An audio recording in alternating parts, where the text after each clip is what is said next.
y a un côté effectivement de mise en scène. Ces cas, je vous le dis, sont tellement nombreux. À un moment donné, il est naturel de se poser la question, est-ce que tout ne serait pas un effet vitrine généralisé, mais dissimulé pour certains cas sous des effets prétextes? Alors, quels sont ces effets? Il y en a trois. Le plus réduit, je pense, c'est le coup de la panne. Celui-ci apparaît dès le début. Les entités font semblant ou réparent l'engin comme s'il était arrivé réellement quelque chose. Les premiers cas apparentent souvent à cette forme, mais la forme reste minoritaire quand même. Deuxième chose, vous voyez apparaître de plus en plus fréquemment, mais c'est ancien aussi, des cas que je qualifierais de très invasifs, c'est-à-dire que le phénomène va se produire par rapport à plusieurs témoins, toujours dans un cadre précis et sur une durée de temps assez longue. Ces cas ressemblent un peu à des cauchemars en mouvement, à des actions en mouvement comme ça, où les témoins sont très perturbés.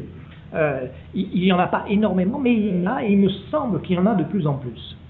Et puis vous avez le grand cas, le grand prétexte qui est la cueillette. Ça c'est présent dès les origines aussi, et ce phénomène cueille à peu près tout, comme si on avait affaire à des ingénieurs en train de prospecter le sol de la planète. Donc on cueille des herbes grasses, on cueille des lavandes, des tomates, des courgettes et des oignons, des champignons et même des roches, parce qu'il y a un aspect géologique dedans, et même des animaux dans certains cas. Ça s'est produit. Donc est-ce que tout ceci est un effet vitrine également masqué par des prétextes? C'est la question. Et qu'est-ce qu'évoque tout ceci?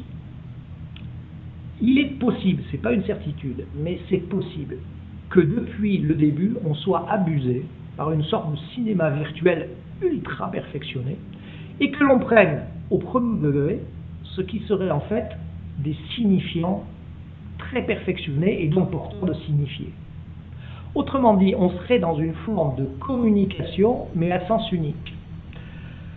Il faut faire très attention à ce terme de communication, parce que le public va immédiatement interpréter ça par rapport à certaines productions hollywoodiennes, ou dans des feuilletons, où on voit une intelligence exogène se manifester, une équipe en face qui tente d'interpréter un langage, et un petit génie arriver pour décoder le langage.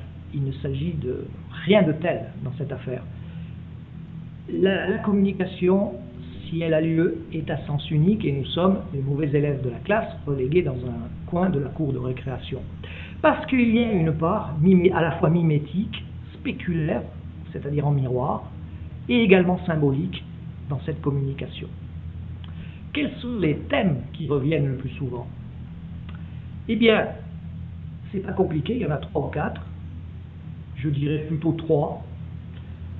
La problématique de la conscience d'abord, la problématique du temps et la problématique du statut de la matière. Et en transversal à tout ça, vous avez le problème de l'information qui touche ces 3 domaines, qui touche ces 3 thèmes absolument partout.